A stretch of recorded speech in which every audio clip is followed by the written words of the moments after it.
These are some Dinar Guru updates, starting off with Mark Z via PDK article quote, the Sadrist movement demands al-Amiri withdraw from the framework, prevent treachery. There is no dialogue with those that threaten to kill. It may seem uncertain over there, but things are moving in a positive way.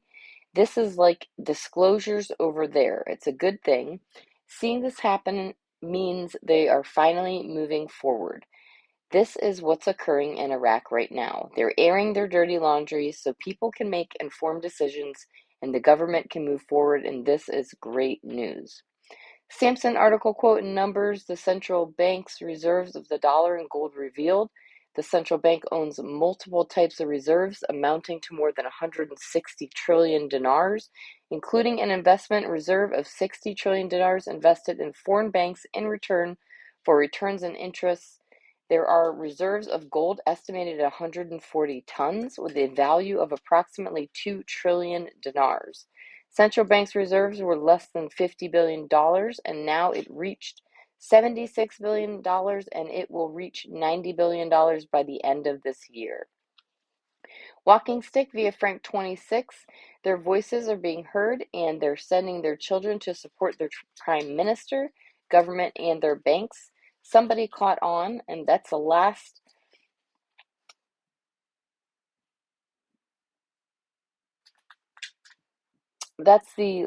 thing evil needed in Iraq. For Iraq to unify itself the way it's doing right now, it's historical. All the citizens of Iraq are fighting for a better life. Will Maliki bring in his militia into the streets and fight against the citizens of Iraq? No, Sadr can call on such a powerful force, and Maliki cannot. Humble One article quote, total company postponed the implementation of its projects until the formation of the new government. This is black and white, no ambiguity. Obviously, something has to change. Will that be the past government led by K or a new CF government? That remains yet to be seen. A seated government represents security and stability, what Dr. Shabibi said was needed years ago. So to assume things with a rate change can move forward without security and stability is a mistake in my opinion.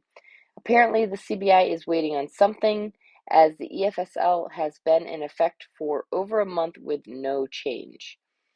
All right, Mark Z via PDK, the Iraqi front, it's pretty quiet. They're still working on getting the government sat. It is not done yet. Still getting daily drops from the CBI and Kazemi about rate changes. We know we are extremely close. Do we know it's imminent? Yes. Could it be in the next 48-hour window? Yes, we could, but I'm hesitant to pick an exact time. It's right here and playing out.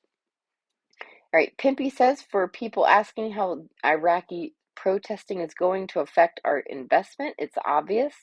If they can't get things settled down, if they can't even form a government and they can't open new avenues of revenue away from oil, they're putting themselves in a really bad position, and you're not going to see any rate change happen anytime soon until this gets cleared up. Tivan, and this is in response to the guest guru Humble One, it needs to be clear who is officially running the country. Disillusion will make that very apparent. We as investors do not want a new government. We want an interim which can give us a rate before they sit the new government after the transition period is over. Frank 26, Iraq boots on the ground bank report Firefly. Talked to many bank friends, and all of them are saying the rate has been changed on their side, so to speak, just not known to the public until a government has formed. Frank, what he means is a second set of books that they can't see. Firefly, we don't know if it's going to go back to 1200 or to a rate 1-to-1 internationally, but we will know after the government is seated. Sadr says we have made our point. All right, Mark Z via PDK, I'm getting some good chatter from a contact. They believe something is coming to resolution in the next 48 to 72 hours, maybe sooner. They're looking for some key events on Wednesday or Thursday. Caparoni Guru Mountain Goat keeps talking about delete the zeros project. We don't want that to happen. That's a currency exchange lop. All right, and Tivan says disillusion puts in place constitutional legislation that the EFSL is based on, which gives the Al-Kazimi full powers to enact laws put on the back burner.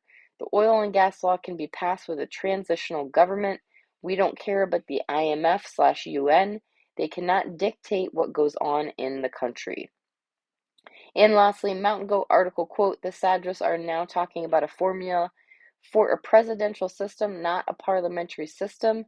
This is one of those wow moments in the history of Iraq. I've been saying this now since the election began, that they needed to get out of this parliamentary system as the corrupt use it to their own purpose to circumvent democracy. Sadr wants a majority government, but what has changed now in the tone of Iraq is that they are now finally calling for the necessary constitutional changes to make this happen. Finally, it is all very good for Iraq.